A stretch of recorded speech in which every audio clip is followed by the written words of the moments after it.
지배자와 피지배자, 백성과 통치자가 공존했던 곳 읍성. 읍성은 민중의 삶과 애환이 깊이 서려 있는 곳이다. 외적의 침입에 대비한 방어시설이자 민초들의 아픈 역사가 담긴 곳. 그리고 일제강점기에 강제로 훼손되고 허물어져 버린 우리의 역사.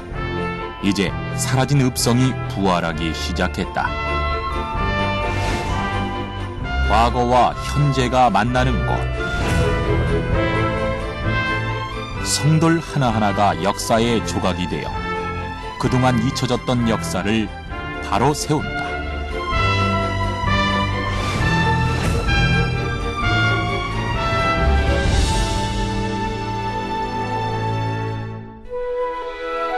과거 고을을 지키기 위해 쌓았던 성 읍성. 고을의 크기와 위치에 따라 성의 높이와 넓이가 달랐다. 크고 중요한 고을에는 그만큼 관아들이 많았기 때문에 높고 넓은 읍성을 쌓았다. 이곳에서 문화와 예술이 이루어졌고 행정을 펼쳤다. 읍성을 중심으로 지방 곳곳에서는 고유한 문화가 발달했다. 읍성은 그 주변의 그 핵심 시설이죠. 군사적인 목적으로 처음에는 축제했지만 그 다음에는 뭐 정치, 사회, 문화, 경제적인 모든 집산지가 되고 또 성문 안에는 장시가 시작되기 때문에 경제적으로 상당히 활발한 그런 모습을 보여줄 수 있고요. 최근 성곽길과 성벽을 정비하며 주목받고 있는 홍주 읍성. 삼국시대부터 시작해 조선시대까지 이어왔다는 의미를 갖고 있는 곳이다.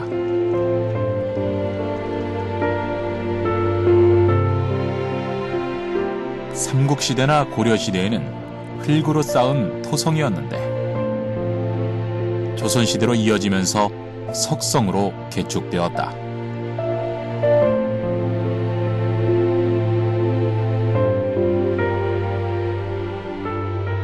세종 때부터는 성의 방어력을 높이기 위해 성벽을 높이거나 돌로 쌓는 등 새로운 축성 양식이 시작되었는데 홍주 읍성 역시 그중 하나였다. 지금의 이제 성벽은 아무래도 조선 초기에 이제 국방을 강화하면서 석성으로 쌓고요. 일제 강점기를 거치면서 이제 성벽이 지금 남아 있는 810m를 제외하고 저쪽 낮은 부분은 전부 다 해체되고. 최근에는 읍성 내에 220제곱미터 규모의 연못 조성을 앞두고 성벽 보수가 시작되었다. 170여 미터의 성벽에서 돌을 빼내어 다시 쌓는 방법으로 진행되는 이번 보수공사 후에는 발굴 조사와 함께 또 다른 복원도 진행될 예정이다. 여기는 현재 성벽이 이완이 많이 돼 있어서 이제 중심적으로 보수를 하기 위해서 해체를 일부 해놓은 부분입니다. 국립문화재연구소에 저희가 의뢰를 해서 구조적으로 성벽이 안전한지 의뢰를 했는데 5군데가 지금 좀 불안전 구간이 있다고 결과가 나왔어요. 그래서 그 중에 한 군데는 이미 보수가 완료가 됐고요. 그다음에 현재 구간이 2군데가 포함이 돼요. 그래서 그 결과 토대로 해서 계속 공사가 진행 중인 겁니다. 홍주 읍성의 복원은 홍성군 문화사업의 중심에 있기도 하지만 복원 과정에 있어서도 전문가들의 기대를 받고 있다.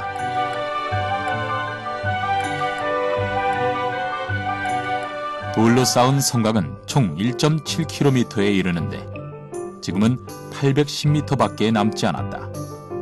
일제강점기 때 관아가 있던 지역은 그대로 관청이 들어서면서 성곽은 담장이 되었다. 1978년 지진으로 성곽 일부가 붕괴되었고 사방으로 문이 각각 있었는데 서문과 북문은 소실되어 터만 남았다. 남문은 2013년 12월 홍화문으로 새롭게 태어났다. 동문인 조양문만이 일제강점기 홍성 사람들의 노력으로 온전히 남아있다. 지금 홍주읍성이 지금 제대로 하려고 지금 중요한 그 관서들을 지금 밖으로 지금 내보내고 있는 것 같아서 예, 상당히 좀 기대를 좀 하고 있습니다. 특히 이제 분문지 같은 경우에는 그 옛날 지도에는 고지도에는 옹성이 없는 걸로 돼 있었는데 발굴조사하니까 옹성이 아주 잘 나왔습니다. 그래서 거기 원래 도로를 내려고 그랬었는데 예, 군수님이 과감하게 도로를 예, 확장하지 않고 예, 보존해서 그래서 그런 것은 그 지방자치단체의 의지에 예, 달려있다고 이렇게 하겠습니다. 조선왕조의 수도였던 한양에는 우리나라 성곽의 대표적인 도성이 있었다. 도성은 돕을 두른 성이기 때문에 가장 먼저 견고하고도 웅장하게 쌓았다. 한국의 촌읍은 대개 배후에 주산을 두고 그 기슭에 형성돼 있었다. 읍성은 사람들이 많이 사는 고을에 쌓았기 때문에 성곽도 자연적으로 읍의 주위를 두른 다음 그 끝이 산으로 이어지는 평산성 형식이 발달하였다. 삼국시대 초기에는 목책으로 시작하여 삼국시대와 고려시대에는 토성을 많이 쌓았다. 토성은 빠른 시일 내에 적은 인력과 경비로도 쌓을 수 있지만 견고하지 못했다. 그래서 고려시대의 흙으로 쌓았던 읍성들은 조선시대에 다시 석성으로 고쳐 쌓았다. 조선 왕조가 건국되던 때 급하게 쌓느라고 절반 이상을 토성으로 쌓았던 한양 도성 역시 세종 때에 석성으로 고쳐 쌓았다. 중국과 일본에 비해서 우리나라는 이제 성곽의 나라, 성의 나라라고 칭하기도 하죠. 원래 국가의 발생은 성의 축조와 같이 한다고 합니다. 성을 제대로 쌓을 수 있으면 그건 국가가 생긴 것을 의미합니다. 그런데 그것이 어떻게 변천했느냐 하는 것은 역사가 어떻게 변천했느냐 하는 것과 밀접한 관계가 있는 거죠. 우리나라는 옛부터 성을 많이 쌓았다. 행정구역 중 절반 정도의 읍성을 쌓기도 했다.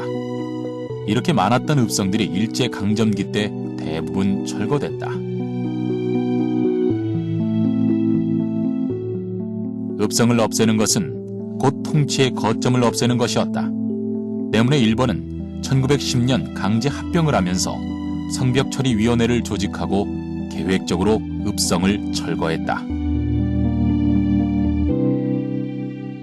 1910년에 강제 합병을 하면서 읍성 철거령을 내립니다. 전국에 걸쳐서 시구 개정이라는 명분을 또 붙입니다. 지금으로 말하면 시가지 정비 사업이죠. 그래서 그 성벽을 뜯어서 그 성돌로 하수도를 만들고 하는 그런 사업을 벌입니다. 한반도는 과거 외구의 침입이 잦았다. 주로 한반도의 해안을 침범하며 약탈하기 일쑤였다.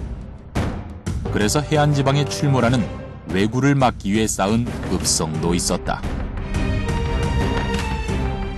충남 서산의 해미읍성이 그 대표적인 예다. 고려 때부터 있었던 토성을 1407년 해미현이 설치되고 1418년 충청도 병마절도사형까지 옮겨오면서 석성으로 고쳐 쌓았다.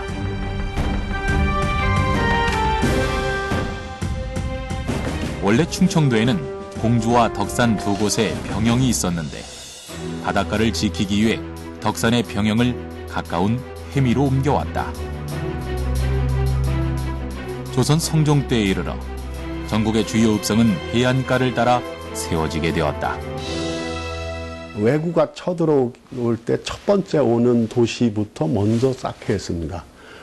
그게 이제 우리 그 읍성 축조 계획이고, 그런 것들이 이제 처음에 다 쌓은 것은 아니고, 세종 때 시작해서 일단 계속 쌓아가지고 성종 때까지 거의 완성이 됩니다.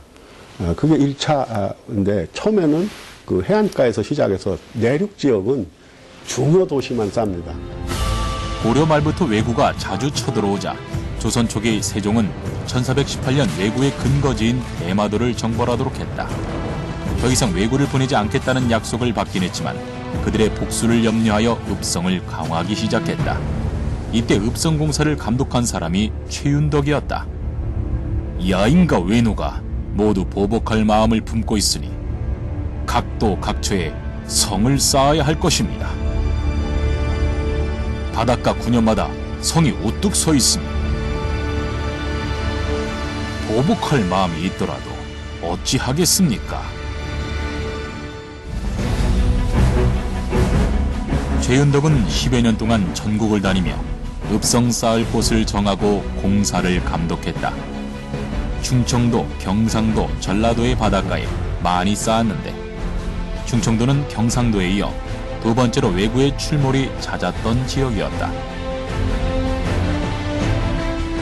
서해안 지역에 자주 출몰하는 외구를 막고자 지었던 것이 바로 해미읍성이었던 것이다.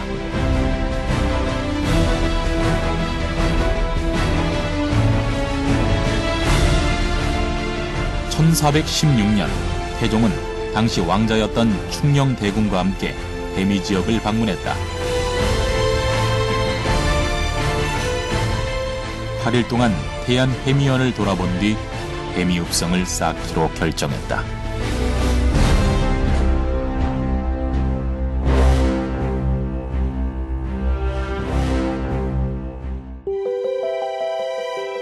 해미읍성은 성곽이 완전하게 남아있는 대표적인 읍성이다. 1997년부터 10년 동안 객사와 관아 건물들을 복원하였다. 객사는 조정의 관리들이 묵어가던 일종의 귀빈 숙소로 관아의 관원들이 국왕에 대한 예를 올리는 곳이었다. 객사터를 발굴한 결과 객사 앞마당에 돌을 깔고 주위에 담을 둘렀는데 남쪽에는 외산문이, 그 앞에는 목책이 쳐 있었다고 한다. 동어는 조선시대 지방관서에서 정무를 보던 곳을 말하며 해미연 현감이 정사를 보던 곳이었다. 효종 2년에 해미연에 호서좌영을 설치했고 영장을 겸한 해미현감은 동원에서 해미연의 정사뿐 아니라 인근 12개 군현의 병무행정까지 관장했다. 병영이 폐지된 뒤에는 해미군수의 행정청사로 사용했다. 장청은 군하와 가명에 속한 장교가 근무하던 곳을 말하며 동원과 적당히 떨어진 곳에 위치한 옥사는 죄인을 가둬두는 곳이었다. 해미읍성의 옥사터에는 특별한 역사가 숨겨져 있다. 바로 천주교 박해로 수많은 천주 교인들이 이곳에서 순교했던 것이다. 해자는 적의 침입을 막기 위해 성 밖에 만든 연못을 말하는데 해미읍성의 성벽 바깥에는 인공으로 해자를 파서 방어시설을 강화하기도 했고 성 안으로는 우물이 3군데에 있었다.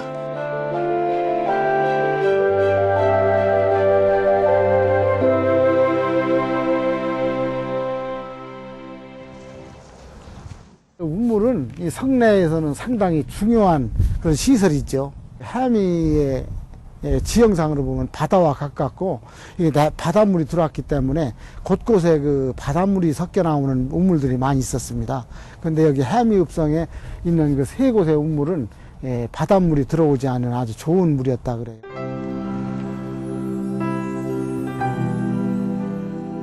성벽에는 책임자의 관직과 동원된 장정들의 고을 이름을 새겨 넣어 책임을 분명하게 했는데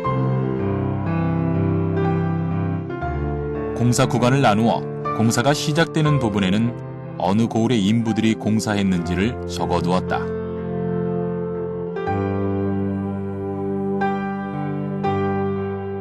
지금도 그 흔적을 찾아볼 수 있는데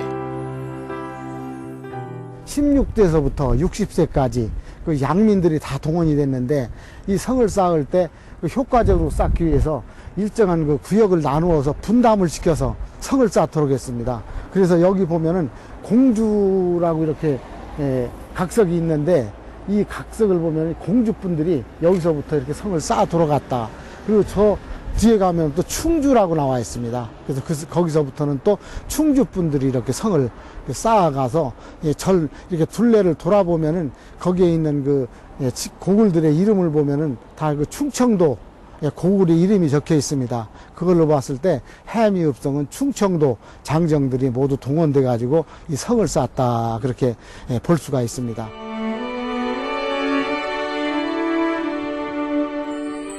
성벽에 공사 감독자의 이름이나 인부들이 동원된 고을의 이름을 표시하는 것을 공적을 기리기 위한 것이기도 했지만 공사를 허술하게 해서 무너질 경우 책임을 묻기 위한 방편이기도 했다.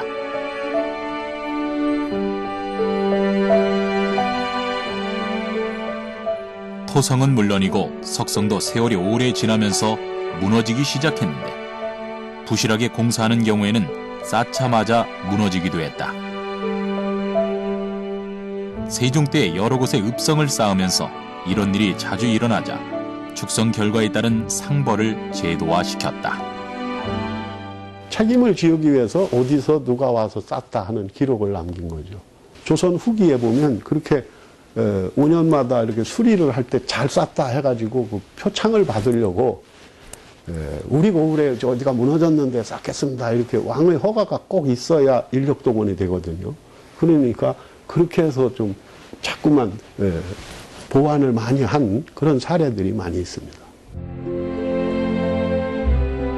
읍성 축조는 조선시대의 전기만 하더라도 토축과 석축이 병행하여 이루어졌다. 토성을 이용해서 쌓는 경우에는 안쪽은 흙, 바깥쪽은 돌로 쌓기도 했지만 안팎을 모두 돌로 쌓은 석성도 많았다. 숙종 때부터는 네모 반듯하게 돌을 잘라서 성을 쌓기도 했다.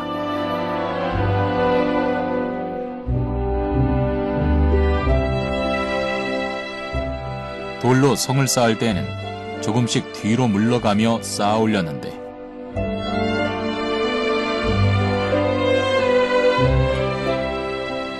위로 올라가면서 안쪽으로 기울어져 성벽의 경사도가 대개 15도 정도 되었다. 내벽을 경사지게 쌓은 것은 성의 위쪽으로 오르내리기 편리하기 위해서였다.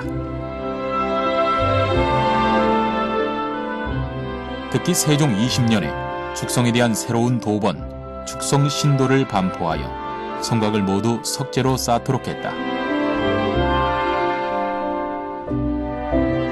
흙으로 이루어진 내벽의 경사면 역시 석재를 이용해서 계단을 만들도록 하였다.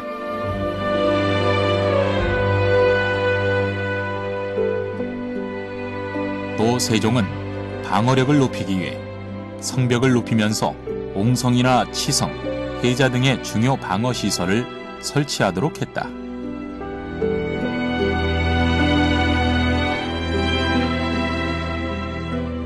옹성은 성문을 공격하는 적을 효과적으로 물리치고 성문을 보호하기 위해 만든 이중의 성벽이고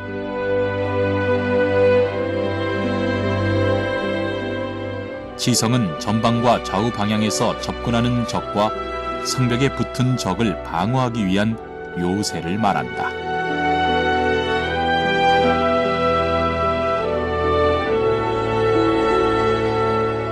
성을 축조하는데 새로운 도본 이렇게 되게 얘기하는데요. 그래가지고 전부 돌로만 전부 쌓으라는 거예요. 아주 정교하게 되지 못하고 있습니다. 대체로 아주 부실한 아주 얇은 판소를 이렇게 올려놓다 보니까 몇 번 오르내리면 무너지고 그래서 세종 25년에 이보험이라고 하는 그 신하가 거기에 대한 폐단을 얘기하고 다시 도성 축조기법에 의해서 축조하게 해주십시오 하고 건의하는 것이 나와서 돌로 성을 쌓으려면 축성 현장 가까운 곳에 돌이 많아야 했고 많고 무거운 돌을 운반할 인력이 많이 필요했다. 그래서 조선 후기에는 벽돌을 구워 전성을 쌓자는 주장도 있었지만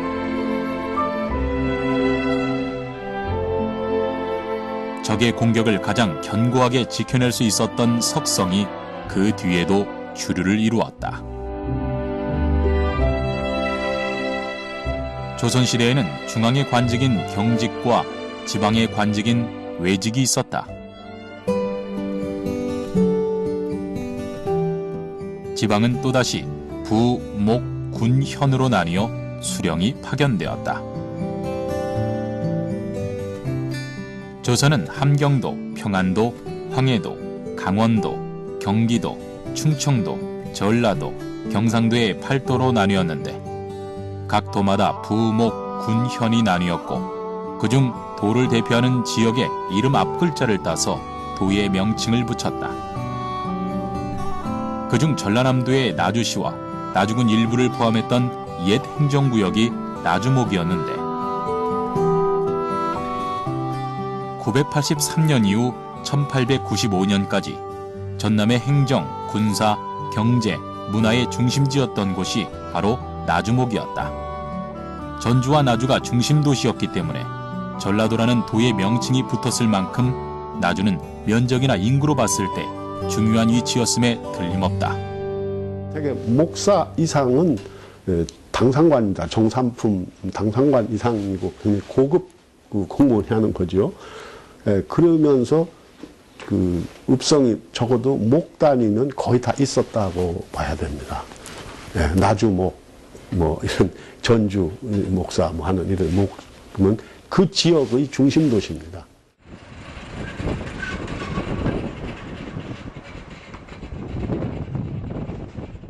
읍성 축조가 본격화되었던 조선 초기부터 나주 읍성은 그 규모를 조금씩 늘려 19세기 후반에 이르면 둘레가 만척에 이르고 높이는 무려 9척으로 기록된다.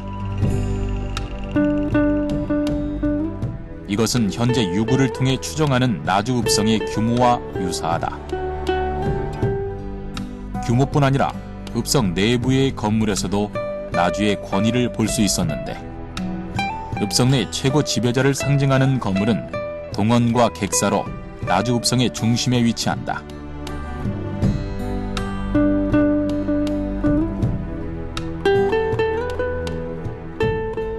이렇게 읍성 내의 관하 공간은 유교 질서와 국가 제도에 따라 배치되었고 이것은 궁궐과 같은 형태였다. 아무래도 위쪽이가 더 권위적으로 중요한 건물, 동쪽이 조금 또 중요한 건물. 이게 남북 방향으로는 북쪽에, 동서 방향으로 보면 동쪽에가 위계상으로 높은 건물들이 자리하죠. 영조 때의 실학자 이중환이 저술한 지리서 택리지에서는 나주의 지세가 한양과 닮았다는 의미로 작은 서울이라고 부르기도 했다는 기록이 있다. 실제로 금성산과 북한산, 나주천과 청계천, 영산강과 한강, 그리고 나주와 한양의 남산은 서로 짝을 이룰 정도로 닮아 있다. 나주 읍성과 도성의 공통점은 또 있었다. 동서남북 방향에 성벽을 설치한 것도 한양의 구조와 닮았는데 읍성이 동서남북 4개의 문을 가지는 경우는 극히 드물었다. 나주 읍성은 조선 말까지만 해도 도성과 같은 4대 문과 객사, 동원을 고루 갖춘 전라도의 대표적인 석성이었다.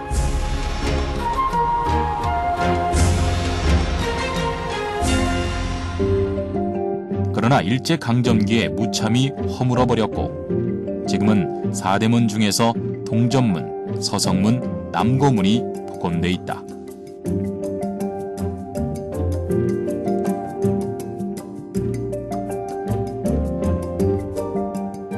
여기가 이제 서성문인데요. 이쪽이 이제 성 밖이 향교, 이쪽 성안은 서성문 이렇게 되는 거죠. 나주읍성은 이제 서울의 도성과 같이 동서남북 4개의 문이 있었어요. 근데 저희들은 이제 남쪽 문을 먼저 복원하고 그다음 동쪽 문, 서쪽 문 복원했고요. 지금 올해부터 북쪽 문 복원하고 있습니다.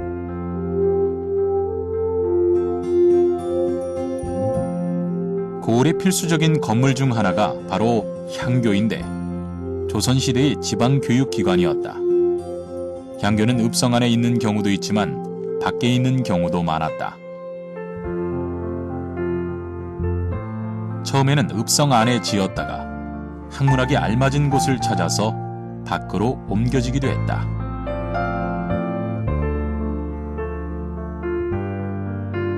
나주는 이렇게 읍성 안에 현재도 사람이 한 10,000여 명 이상 살고 계십니다. 주민들 살고 계시는 공간이고 그렇기 때문에 그 주민들이 읍성 속에서 잘 그렇게 조화롭게 살 수 있는 그런 공간들 또 그런 그 문화재에 어울리는 환경들을 만들어서 역사 도시로 이게 발전되고 또 그걸 보존되고 또 그런 그 문화유적을 활용해서 그 지역이 이렇게 행복하게 사는 그런 도시를 만들려고 노력하고 있습니다.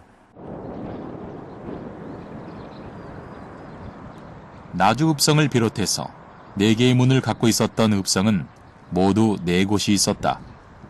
청주, 전주, 나주, 그리고 광주.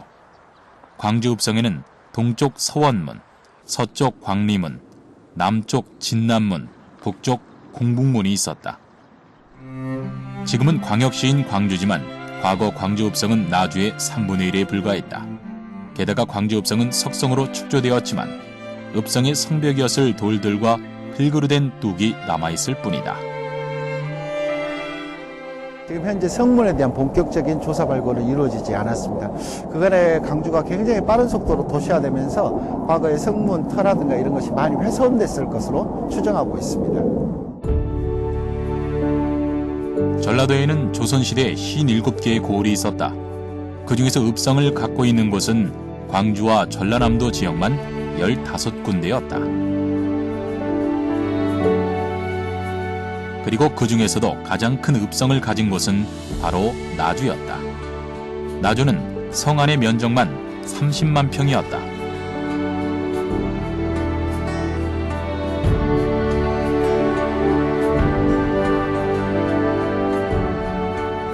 과거에는 광주보다 나주가 훨씬 큰 고을이었다는 반증이다. 광주와 그 나주의 관계는 1896년에 전라남도라는 행정구역이 처음 설치가 됩니다. 그때 전라남도 관찰부, 지금 같으면 도청 소재지가 나주가 아닌 광주로 선택되면서 두 고을의 관계가 역전이 됩니다. 그래서 지금처럼 광주가 나주보다 훨씬 큰 고을로 인식하게 됐습니다. 그러나 조선시대 때만 해도 그 관계라는 것은 나주가 월등히 큰 고을이었다고 볼 수 있습니다. 전라도에서 또 다른 읍성을 만날 수 있는 곳, 고창. 무장읍성은 11년째 발굴과 복원이 진행 중이다. 그간 총 8차례의 발굴 조사를 통해 무장읍성의 주 출입로였던 남문의 위치를 확인했고, 내부에서는 동서남쪽의 문헌 기록과 일치하는 건물지를 발굴하기도 했다. 또한 연지, 해자, 객사터가 확인되기도 했다. 여기는 이제 그 무장읍성 중에서도 이제 그 사창지로 추정되는 건물지 쪽입니다. 지금 이 무장읍성 같은 경우에는 크게 사두봉을 중심으로 관하 건물과 향청, 사창, 그리고 이제 장청 건물들이 구분이 되어 있습니다. 근데 지금 여기에서 보시면 이 건물들 같은 경우에는 사두봉의 동쪽에 해당되면서 그 사창에 있었던 그 위치입니다. 태종 17년 병마절도사 김절애가 호남 여러 고을의 백성과 승려 2만여 명을 동원하여 4개월 동안 쌓았다. 지난 1월에는 국내 최대 규모의 사창토가 발굴되기도 했다. 사창은 조선시대 세금으로 거둔 곡식을 보관했던 곳으로 현재까지 알려진 전국 각 지역의 읍성 건물지 중에서 가장 큰 규모이며 화재를 막기 위해 외벽을 석재로 축조했다. 사창토 발굴로 무장읍성 주변 경제 규모를 가늠하게 해준다는 평가를 받고 있다. 또한 고지도에 기록된 사창 건물의 실체가 드러난 것은 이번이 처음이다. 2005년부터 조사를 시작을 해가지고 지금까지 한 8차례에 걸쳐서 성벽이라든가 건물지, 그 다음에 고지형에 대해서 발굴 조사를 진행을 하고 있습니다. 현재도 발굴은 계속 진행이 되고 있고 앞으로도 이제 좀 조사를 해야 될 공간은 많이 있습니다. 지난 2009년 조사에서는 동원의 남쪽에서 연지를 확인했고 내부에서는 분청사기, 백자뿐만 아니라 곤장과 남학신 같은 당시 생활 유물이 쏟아져 나왔다. 2014년부터 진행되고 있는 발굴 조사는 읍성 내부의 사창과 관련된 건물지와 화약고, 군기고뿐만 아니라 동쪽 성벽의 진행 방향까지 파악하고 있다. 또 발굴 조사 이후 복원된 읍치루 전면에서 무장읍성을 처음 축성할 당시에 축조된 것으로 보이는 연지도 추가로 확인했다. 지금 현재 그 동원 앞쪽에 가면은 조그마한 그 연지로 해당되는데 그 위에 또다시 후에 읍성이 추가될 때 아마 문루가 그 위쪽에 있었던 것으로 이제 판단되고, 그러니까 그러한 것들이 아마 큰 의미를 가지고 있고. 고창군 일대는 조선시대에 고창현, 무장현, 흥덕현이 있었다. 이 가운데 산사면에 위치해 방어적 기능이 강조되었던 고창읍성이 있었다. 고창읍성 내부는 다른 읍성들처럼 평지가 아니라 야산과 좁은 골짜기로 되어 있어 백성들이 들어와 살 수 있는 지형이 아니었다. 관아와 객사가 다 있는 틀림없는 읍성이었지만 사실상 민가가 들어설 자리는 없었다. 백성들은 성 밖 평지에서 생활하다가 유사시에만 성 안으로 들어와서 함께 싸웠다. 고려시대 때의 행정 중심 지역은 흥덕이었고요. 그 다음에 조선시대로 넘어오면은 무장읍성이 행정구역의 중심지 역할을 했고요. 고창읍성은 일제강점기 이후에 성장한 신흥도시라고 보시면 돼요. 고창읍성은 읍지이면서 산성, 방어 목적이 더 강했던 거예요. 고창읍성에서는 크고 작은 전투가 3번이나 있었다. 정유재란 때 성이 함락되기도 했고, 동학혁명 때에는 동학군에 의해 성을 점령당하고 관아 건물이 불타기도 했다.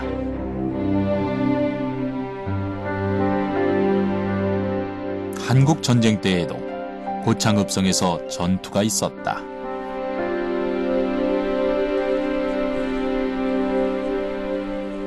병자호란 때 약간 폐성이 된 아픔을 겪다가 다시 부활했던 곳이 고창읍성이에요.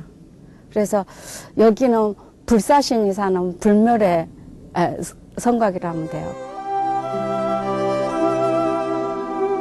고창읍성을 부녀자들이 쌓았다는 전설이 있는데 이것은 해마다 성밟기를 하면서 전승되고 있다. 성밟기는 윤년의 윤달에 부녀자들이 성곽 위에 올라가 산성의 능선을 따라 밟으며 열을 지어도는 풍속인데 이에 관한 재미있는 일화가 전해지고 있다.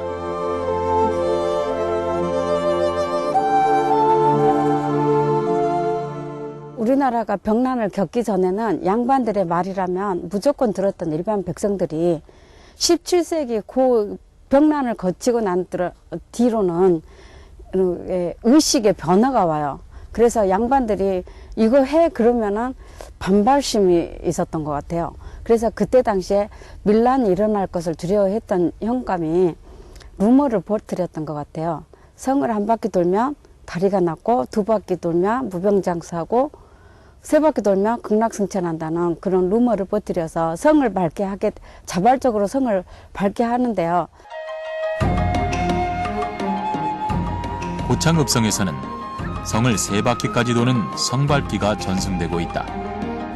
특히 손바닥만한 돌을 머리에 이고 도는 것이 특징인데 성을 3바퀴 돌고 나면 출발 지점인 성문 앞에다 그 돌을 쌓아둔다.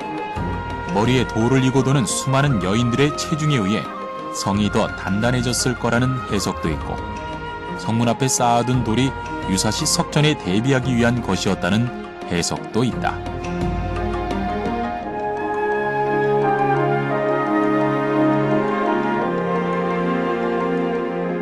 읍성은 하나의 건축물이라기보다는 우리 조상들이 오랫동안 살았던 삶과 문화의 공간이었다. 그 안에 관아도 있고 민가도 있었으며 학교도 있었고 시장도 있었다. 때로는 백성들의 삶이 담긴 곳이었지만 관아와 지배자의 상징이기도 했다. 읍성은 통치의 구심점입니다. 임금을 대신한 수령이 거처를 하는 곳입니다. 따라서 통치의 그 공간이기 때문에 이 읍성은, 성곽은 민과 관의 경계선이죠.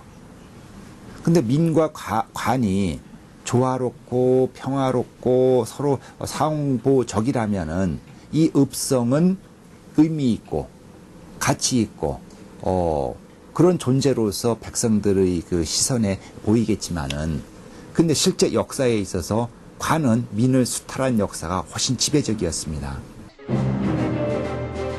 읍성은 곧 관아가 있는 곳을 의미했다. 그래서 읍성을 점령한다는 것은 곧 관아를 점령하고 통치에 반발한다는 것을 의미했다. 1894년 농민들이 일으킨 반봉건 반외세 운동이었던 동학농민혁명 당시 농민들이 읍성을 목표로 했던 것도 이런 이유에서였다. 조선 후기 정치의 부패, 탐관오리의 횡포, 세금의 과중으로 고통받던 농민은 외세를 물리치고 정부 개혁을 요구하고자 대규모 항쟁을 시작한다. 사람이 곧 하늘이라는 임내천 사상을 바탕으로 한 신흥 종교 동학은 이러한 정세를 배경으로 급속도로 발전했다.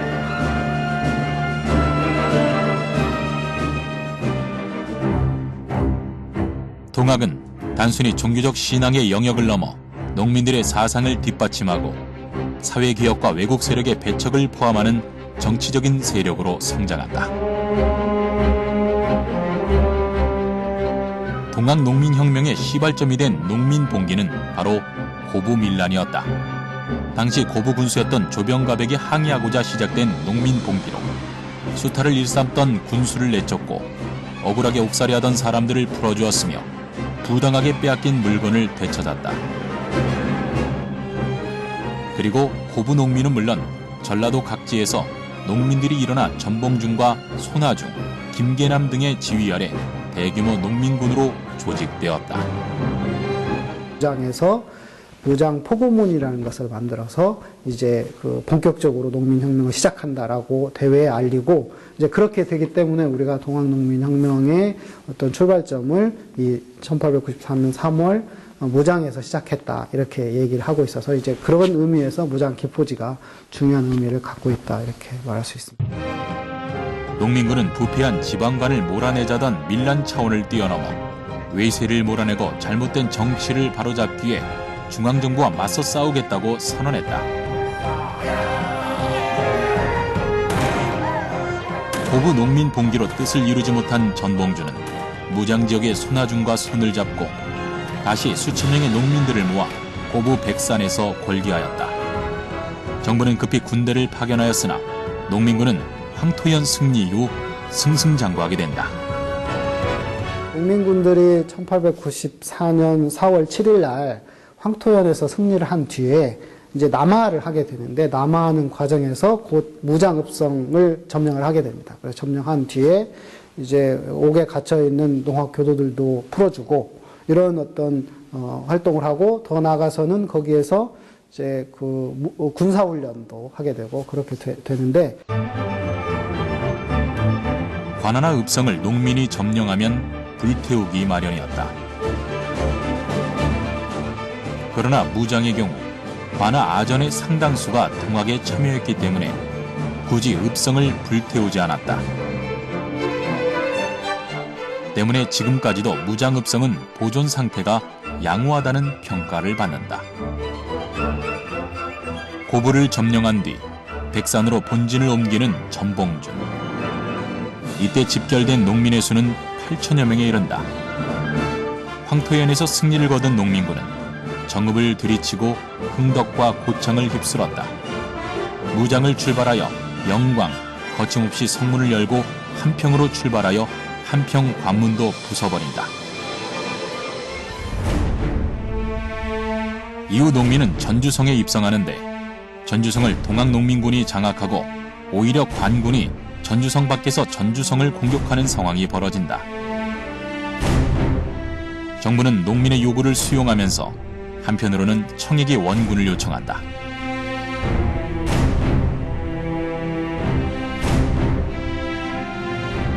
전주는 당시 전라 가명이 있던 곳이었다. 이곳을 동학농민군이 점령했다는 것은 어떤 의미일까? 농민군들의 1차적인 목표가 동학농민혁명을 일으켜서 1차적인 목표가 이 전주성을 점령하는 것이었습니다. 그래서 전주성을 실제 점령을 했고 농민군을 토벌하러 온 관군들이 오히려 밖에서 농민군들을 공격하는 그런 형태가 있어서 동학농민혁명 과정에서는 오히려 전주성이 대단히 중요한 의미를 갖고 그 전주성 점령이라는 것이 동학농민혁명의 어떤 성과 또는 업적 뭐 이런 것 중에 가장 중요한 의미를 갖는다 이렇게 설명할 수 있습니다. 충남 지역은 우금치 전투로 대표되는 제2차 동학농민혁명의 주요 전장이었다. 충남 지역 농민전쟁의 주요 전장은 최대의 격전지였던 우금치를 중심으로 한 공주 일대였지만 예산, 덕산을 비롯해서 서산, 태안, 해미에서도 농민군의 활동이 전개됐다. 동학농민군이 공주와 청주를 거쳐 서울 공격을 감행해야만 했던 중요한 이유가 있었다. 첫째로 동학농민군이 서울로 가기 위해서는 교통의 요충지였던 공주나 청주를 거쳐야만 했던 것이다.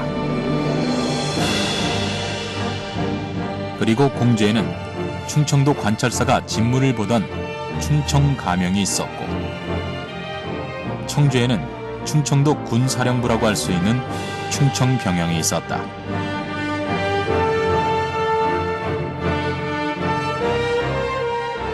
이것이 청주를 거쳐야만 했던 두 번째 이유였다. 서울 진격하기 전에 충청도를 지키고 있었던 군사령부인 병영을 깨기 위해서 김계란 부대가 청주 읍성 공격을 감행한 거죠. 전봉주는 대규모의 연합부대를 형성하고 공주를 공격할 준비를 했다. 농민군들에게 탄환을 공급하고 부대도 정비하여 보강했다. 그러나 농민군이 가지고 있었던 무기에 비해 일본군이 가진 무기의 화력은 월등히 우세했다.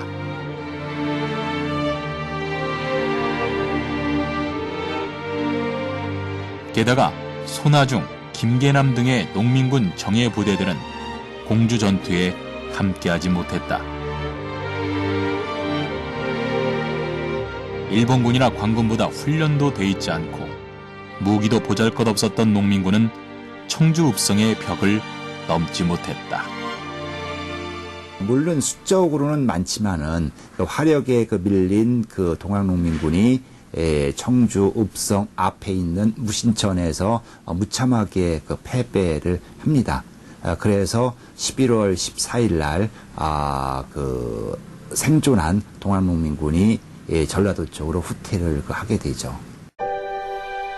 조선시대 완공되어 길이 1783m의 현무문, 청남문, 벽인문을 포함한 4대문이 있었던 청주 읍성. 그러나 일제강점기 때 훼손되었던 성벽 중 일부가 100년 만에 복원의 첫 발을 내딛었다. 일제에 의해서 우리나라의 그 전통 문화가 단절됐다고 보는 것이죠.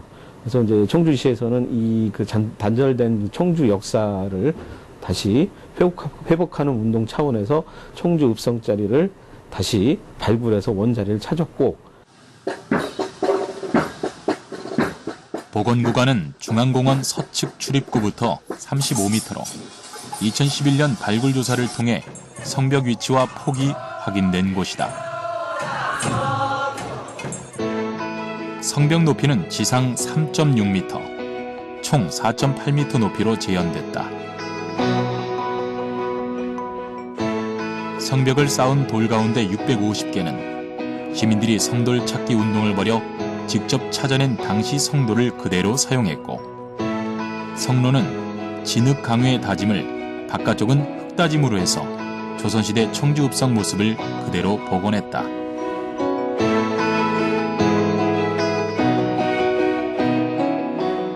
읍성을 새로 복원하는데 옛 돌을 다 새로 찾아서 시민들이 여기저기 제보를 하고 자기 집에 보관하고 있던 일제가 헐은 성토를 찾아서 그걸 대부분 사용을 했습니다.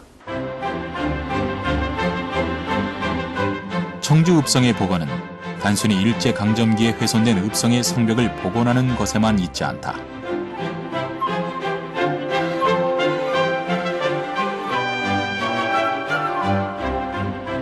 1592년 7월 임진왜란 당시 왜군에 빼앗겼으나 의병과 승경 3,500여 명의 힘으로 되찾았던 것처럼 청주 역사의 한 부분을 되찾은 것이라고 해도 과언이 아니다.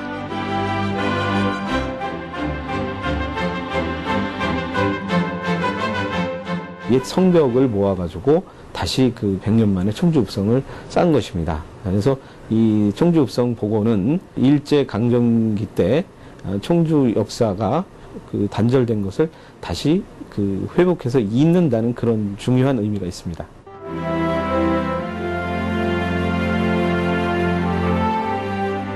발굴과 복원의 의미는 문화재를 찾아내고 재현하는 것에 그치지 않고 그것으로 인해 조상과 역사와 후손들이 함께 호흡할 수 있는 수단이 되어야 한다.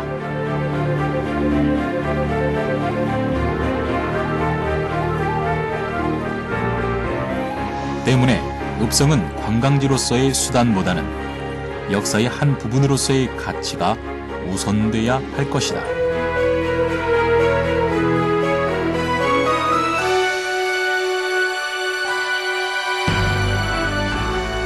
보존에 있어서 가장 기본 가치를 어디에 두느냐면은 관광객을 많이 끌고 사람들을 많이 이렇게 찾아들게 하기 위한 모습으로 복원하는 포커스가 아니라 원형대로 그대로 살려나가는 복원, 그 다음에 이런 보존, 이것이 필요하다는 그런 생각하여서 고정 작업을 항상 기본으로 해서 옛날 그 모습 그대로 이어나가는, 그러면서도 주변까지도 성 밖에 있는 주변까지도 그때 모습과 좀 이렇게 밸런스가 맞게끔 조화를 이룰 수 있게끔 장기적인 측면에서 보존 그 계획을 가지고 있습니다. 수원 화성은 18세기의 역량이 모두 투입되어 새로운 도시계획 아래 쌓은 읍성의 결정판이라는 평가를 받는다. 군사적 방어 기능과 상업적 기능을 함께 가지고 있고 실용적인 구조로 되어 있어 동양 성곽의 절정을 보여준다. 1997년에는 유네스코 세계문화유산에도 등재됐다.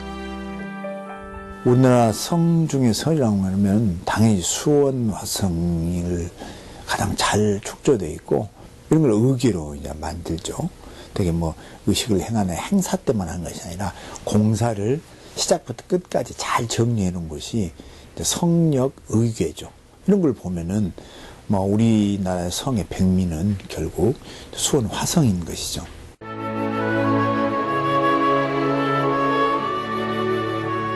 읍성, 지배자에게는 임금을 대신한 통치의 공간이었다면 백성들에게는 억압과 수탈을 상징하는 공간이었을 수도 있다.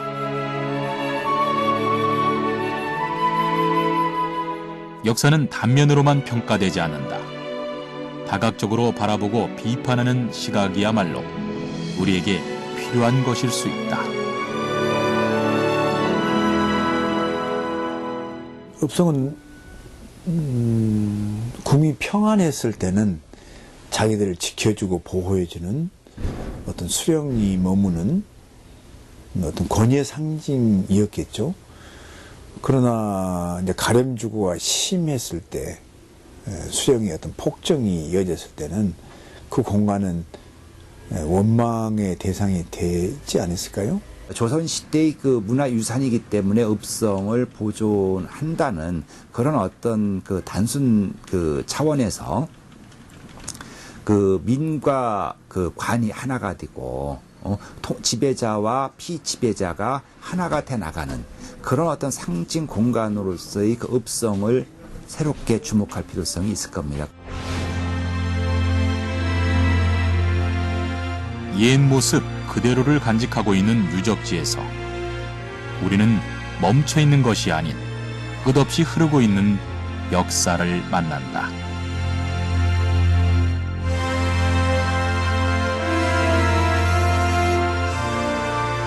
읍성은 복원과 전승의 줄타기에서 끝없이 우리에게 이야기한다.